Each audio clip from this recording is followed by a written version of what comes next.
Waterbury cemetery is vandalized, and sadly, it is not the first time this has happened. Good afternoon, everybody. I'm Keith Kuntz. It happened at the St. Joseph Cemetery in the Brass City last night.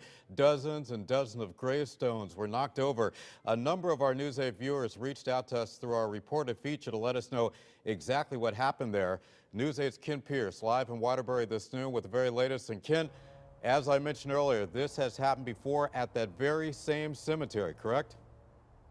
It has, Keith. Just about 3 years ago, St. Joseph's was also hit by vandals. The damage that time was on an even bigger scale. At that time, 6 people ended up under arrest for the damage. Police have already been out here this morning looking at the damage, this time taking pictures just a few minutes ago. There is plenty of damage to see. Row after row of these headstones toppled over, many of them marked with a flag, telling us this was the flag of this was the grave, rather, of a veteran. The only thing that should be on the ground at St. Joseph Cemetery are autumn leaves, but this morning caretakers found dozens of headstones knocked over onto the ground. Jim Pogany says 60 to 70 headstones now have to be uprighted, reattached, and fixed. It's going to take a lot of work to get it done. I got to photograph and figure out all these lots, contact the families.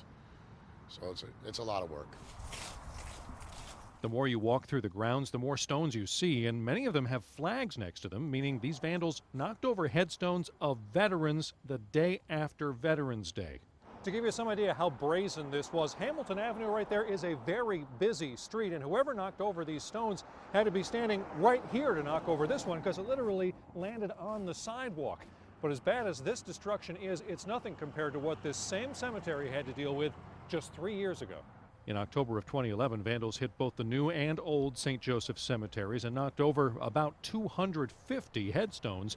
Waterbury police tracked down and arrested 6 people for that vandalism spree. Did we ever figure out what possessed them to do all that? Not really. They just, just did it out of something to do, I guess. And now he, unfortunately, has a lot to do as well because he's got to go around and upright all of these stones with his crew. Some of them can just be moved back up and reattached to their bases like this one. Others are cracked or broken, and the families are going to have to pay to get those repaired. Again, 6 people arrested the last time this happened. Police are already on the case this time around. We're live in Waterbury. I'm Kent Pierce. Keith, back to you.